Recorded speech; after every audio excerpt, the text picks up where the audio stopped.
Dili makabalda ang nagpadayon nga implementasyon sa martial law sa Tibok Mindanao sa maabot nga selebrasyon sa ika-32nd Kadayawon Festival sa siyudad sa Davao karong buwan sa Agosto. Sumala ni Davao City Mayor Inday Sara Duterte Carpio, maanaaman o walay balaod militar magpadayon ang matag tuig nga kasaulugan sa Kadayawon Festival sa Dakbayan sa sunod bulan. Magpadayon gihapon ang ato ang selebrasyon sa Kadayawan. Despite nga dunay declaration of martial law for Mindanao, dili man pwede na our life will be put on hold because of problems, no? Kay kung ingana, we will never live. Suma sa mayor, ginahitsas na sa security forces ang plano alang sa mas hugot nga seguridad aron masiguro nga luwas ang tanang kalihukan sa pagsaulog sa Kadayawan. Tugod pa lang, kabalo na sila every step of the way kung unsay mahitabo.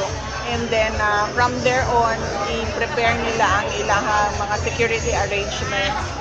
Gilauman pa niini nga usa ka mabulukon ng dako nga selebrasyon ang masaksihan sa mga Davaoenyo nga giapilan sa mga pribadong sektor isip mga partners sa lokal nga kagamahanan. Gipangunahan ni Mayor Inday Sara ang 32nd Kadayawon Festival launching nga gipahigayon sa usa ka hotel dinhi sa syudad karon lamang hapon.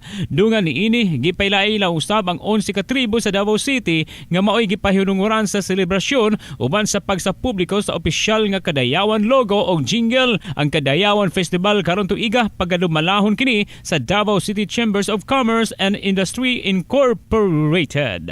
Kasama mo sa balita, kasamang Joel Veray, Tatak RMN. Tatak RMN.